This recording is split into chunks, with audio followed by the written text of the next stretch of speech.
talk about the Leafs when there's clearly better stuff going on? Come on, man, I have like a 3-year video streak to uphold. Whatever, dude, as long as the Jays... Hey, wait a sec, is that my other hat? You are a hats guy, not hats guy. This is mine. Showtime.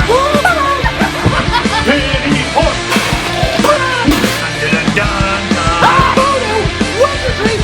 Whoopsie daisy, this team is ruining my life. Blue Jays win 7-1 over the Kansas City Royals. Come on, do I have to talk about the Leafs? Look, okay, we will briefly talk about the Leafs game. This is LFR, Leafs fan reaction. But the entire city of Toronto, the entire country of Canada, except for people who are wrong, want to hear about the Blue Jays. So, how did the Leaf game look? First of all, this rules for the Leafs. They are currently 1-3-2. They have 4 points in the standings, and they sit 4th last in the NHL. But they're also 2 points behind Chicago, so it's early in the season. But the point I'm getting at is this: who cares? The Jays are buying the Leafs a lot of time, and a whole lot of sympathy, or at very least, apathy. Apathy wouldn't be so bad for the Leafs. You might say throwing your jersey on the ice is apathy. No.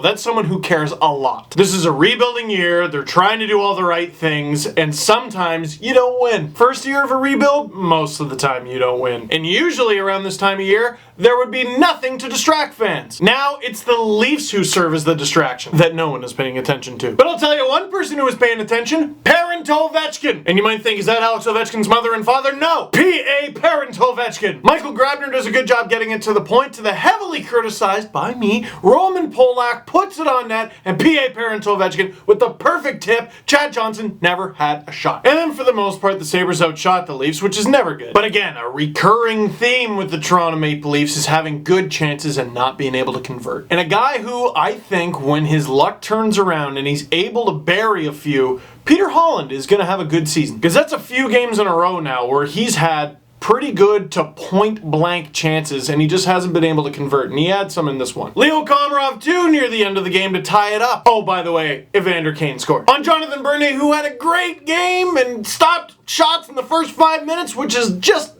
all that I ask. It's all that most Leaf fans ask. And what did we go and do? We forgot to mention the final 5 minutes. When coaches talk about the little things, that's what they're talking about, being specific. And earlier in the game, he gets into a collision with Phaneuf, has his stick up and busts Phaneuf's face open.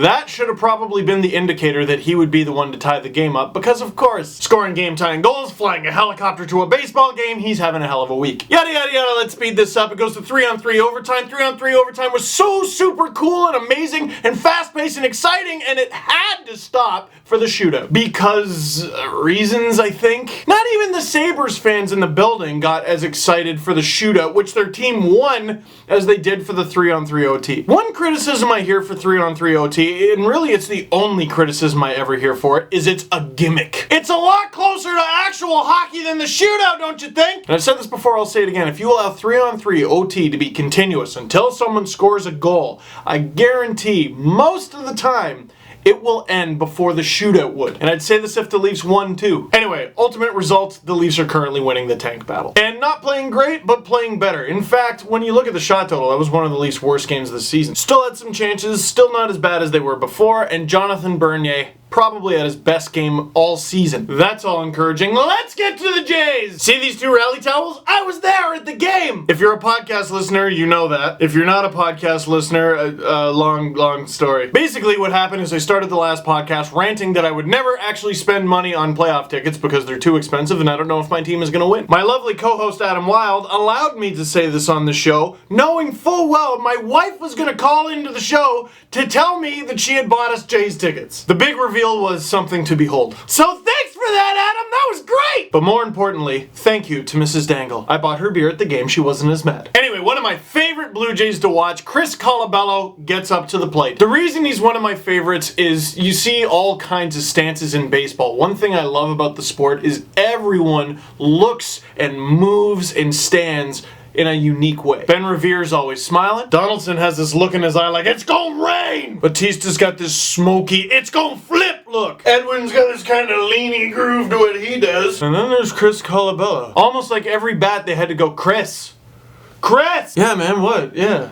Oh, shoot, okay, yeah, I'll get up to the thing. And he just walks up there, all sleepy looking. Like, you want me to bat? Yeah, sure, I'll bat if you want me to. Always has a fist in his cheek. And that guy I just described, bam! Get out out of here! No one wants you! Go! It's like watching a beautiful rainbow all the way. The only colors in it are blue, white, and red. Still 1-0 later in the game, bases juiced for Edwin. Everyone's like, grand slam, here we go! No! Volquez walks him. But everyone still loses their minds, that's a run! And I know Edwin reserves taking the parrot for a walk when he hits a dinger, but that's a run. He's taking the parrot for a run when he hits a dinger. For this one, he should have just literally arrogantly taken the parrot for a walk. Just take a parrot sticker out of your back pocket, slap it on, and just do your thing. And all that happened before the biggest connection that happened in this game. Tulo knocks one for a double. 3 runs come in. Ah!